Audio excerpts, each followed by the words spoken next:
imagínate esto, te levantás temprano, trabajás 12 horas por día, cumplís con tu trabajo y cuando llega el momento de cobrar tu sueldo, no sos vos quien decide lo que se hace con él, sino que es tu marido, porque la ley dice que vos sos incapaz y que él es tu representante legal. Esto no es una exageración, esto no pasó hace siglos, esto pasó hace muy poquito y pasó en la Argentina. Porque durante años en la Argentina la mujer era, por ley, considerada incapaz. Era algo similar a lo que es hoy un menor de edad. Esto pasó durante mucho tiempo. En la Argentina, una mujer casada no podía administrar su propio dinero, tampoco podía votar, no podía elegir a sus propios gobernantes. Y esto no pasó en la Edad Media y no pasó en otro país, esto pasó acá y hace 100 años. ¿Y esto qué significa? Que seguramente tu abuela, como mi abuela, no habían podido votar. Mi abuela, de nombre Argentina, Emilia, no podía votar. Recién en el 51 pudo tener su primer voto. Recién ahí pudo elegir a sus propios gobernantes.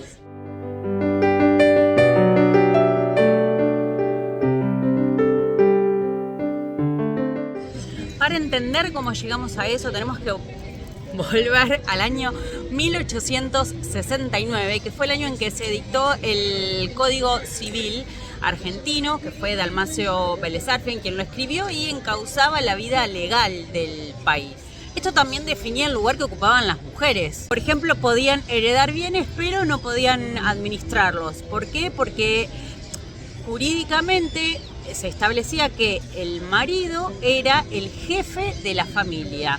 Él podía tomar decisiones jurídicamente, podía firmar contratos, podía administrar. La mujer jurídicamente era incapaz.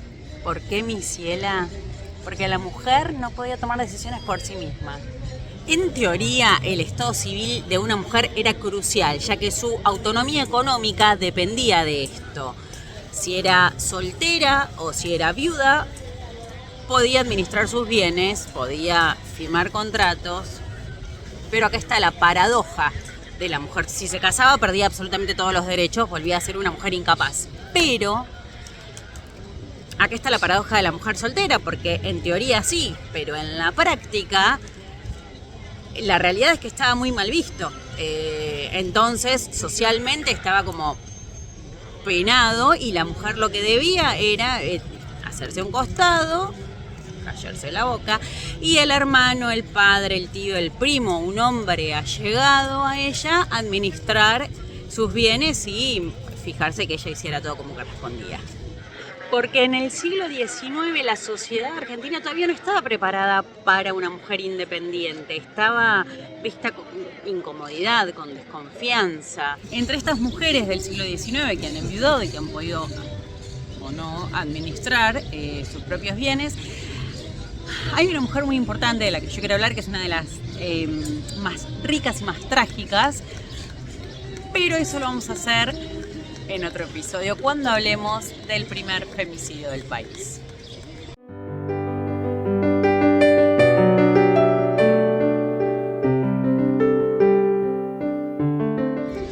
Mientras las leyes seguían siendo desiguales, había mujeres que empezaron a cuestionar el sistema, a preguntarse por qué, y empezaron a aparecer mujeres que empezaron a correr un poquito los límites de la época.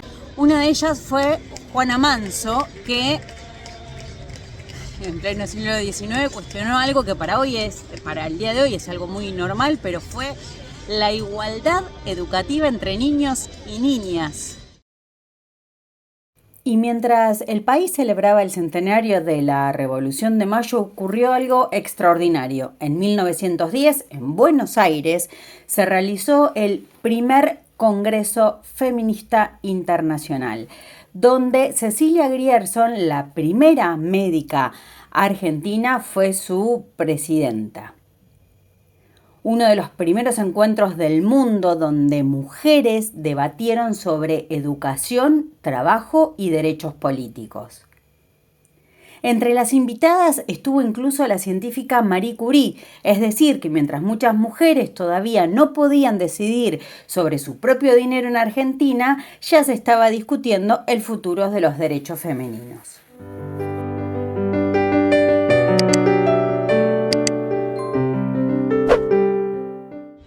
Entre las mujeres que empujaban ese cambio estaban las sufragistas, y dentro de ellas había una mujer que para mí era excepcional, un ejemplo de lucha. Estaba Julieta Lanteri, que en 1911 encontró un vacío legal y logró votar por primera vez. Y así se convirtió en la primera mujer en toda Sudamérica en poder votar. Pero su lucha no quedó ahí, ella siguió insistiendo para que todas las mujeres pudieran votar, porque siempre le estaban... Fue la única vez que pudo votar, porque después le iban cambiando los papeles. Y lamentablemente esta lucha le costó su vida, porque en 1932 fue atropellada y murió. También participaron mujeres como Alicia Moró, que dedicó décadas de su vida a luchar por el voto femenino. Pioneras en la política argentina como Emar Acosta, la sanjuanina que fue la primera legisladora de Latinoamérica.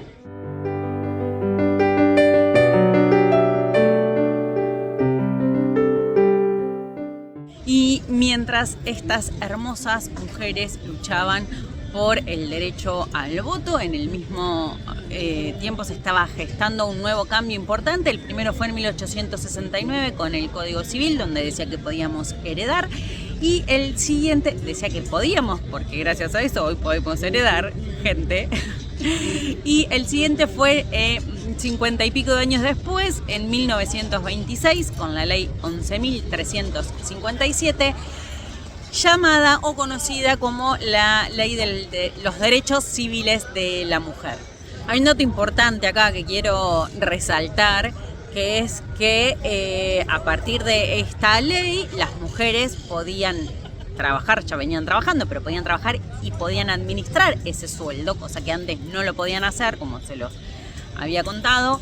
Y hoy, 2026, se cumplen 100 años de esa ley. 100 años, o sea, mi abuela Felisa, podía trabajar pero no podía administrar su dinero. Mi bisabuela Porota tampoco. O sea, tenemos que ser conscientes de esto. Hoy parece algo normal. Yo voy, trabajo, tengo mi sueldo, hago lo que quiero, me compro los lentes, me compro la remera, me compro el teléfono. Pero en ese momento ellas no podían decidir qué hacer con ese dinero. A partir de 1926, exactamente 100 años, pudieron empezar a hacerlo.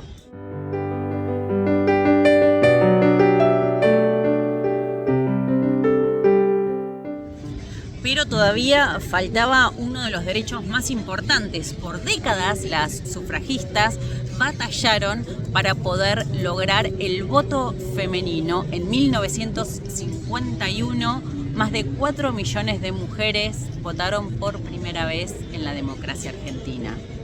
Si bien la ley se sancionó en 1947, la llamada o conocida Ley Evita, recién han podido votar en 1951 en elecciones nacionales. Y yo quiero insistir en esto fue hace mucho, esto fue hace nada. Mi abuela argentina, Emilia, votó por primera vez siendo una mujer muy grande, ya tenía 3 de sus 7 hijos, y fue la misma Argentina que votó en 1951 la que con la vuelta de la democracia en 1983 dijo: yo voy a activar políticamente, a ver qué es lo que está pasando acá. Y gracias a todo ese movimiento de todas esas mujeres, vos y yo hoy estamos acá. Ya más en la actualidad hay una ley que a mí todavía me hace ruido. Yo soy madre y estoy como bastante movilizada con toda esta investigación. Cuando llegué a este punto dije, no puede ser. Contame, te leo en los comentarios, ¿vos sos madre? Decime qué es lo que pensás de este punto. En 1985, con la llegada de la democracia, recién ahí se cambió la patria potestad a compartida. ¿Por qué? ¿Qué significa esto? Que antes de este punto, yo, Lorena, madre, gestaba, paría, criaba, limpiaba mocos, cambiaba pañales, pero la autoridad jurídica sobre los hijos la tenían los padres. Las madres no cortábamos ni pinchábamos. 2 años después de la patria potestad compartida apareció el divorcio vincular, que generó un debate muy importante en la sociedad argentina. Sí, yo sé que hoy parece algo normal, pero antes de esa ley, las parejas solo podían separarse, pero no podían volver a casarse. Eso generaba situaciones muy injustas. ¿Qué quiere decir? Que te casabas y era para toda la vida. Suponete que te querías separar. Dejemos de lado el amor, dejemos eso en segundo plano ya que estamos hablando de las leyes. Vos no podías hacer una separación de bienes ni de patria potestad, porque como te comenté, eso recién se logró, la patria potestad recién se logró en 1985. Antes de eso, si te querías separar, el padre de tus hijos era su tutor legal. Por ejemplo, si tu marido era una persona violenta y o golpeadora, no te podías divorciar e irte con tus hijos porque él tenía la patria potestad. Entonces te manipulaba y te amenazaba con quitarte a tus hijos para que no abandonaras el hogar y estabas obligada a permanecer en esa relación tortuosa, violenta y abusiva. ¿Vos entendés la dimensión de esta ley? Es por esto que te digo que el divorcio no es solo una ley jurídica, es una ley que cambió la vida cotidiana de millones de mujeres y la vida literal de muchas también. El divorcio significó legitimar vínculos que podían ser vistos como adúlteros, porque si te separaste de hecho y formaste una nueva pareja, legalmente eso es adulterio. Y eso habilitaba la posibilidad de iniciar acciones legales contra el cónyuge. Además, el divorcio permitía la división de bienes, que no es un dato menor. Ese también fue un cambio enorme en la vida cotidiana y llegó recién en el 87, hace menos de 40 años. Pero más cercano aparece una hermosa parte de esta ley que es el divorcio unilateral. Porque sí, mi ciela, antes de agosto del 2015, si vos te querías divorciar, pero él no, estabas al horno. Así que celebremos.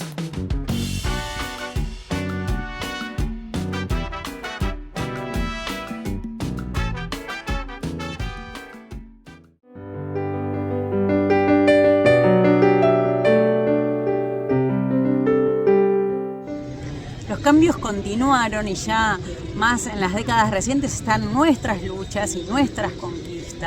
La más cercana es en el 2020, la marea verde, que se aprueba la ley de interrupción voluntaria del embarazo.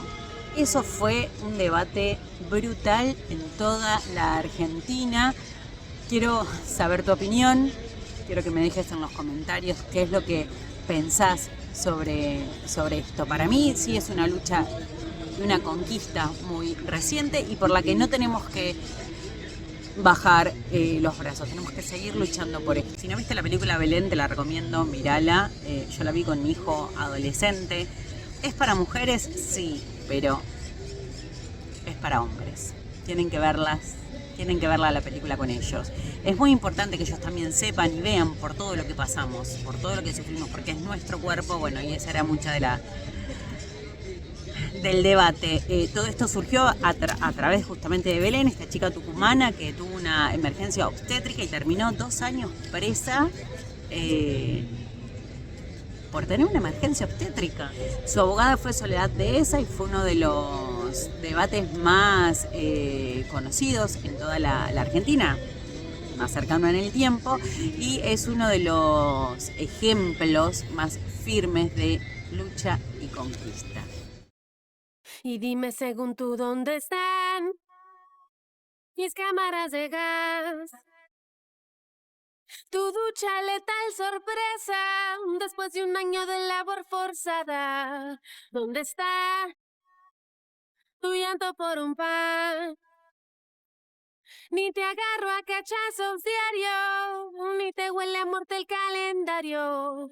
No me llames feminazi, no, ten respeto por un pueblo entero que sufrió.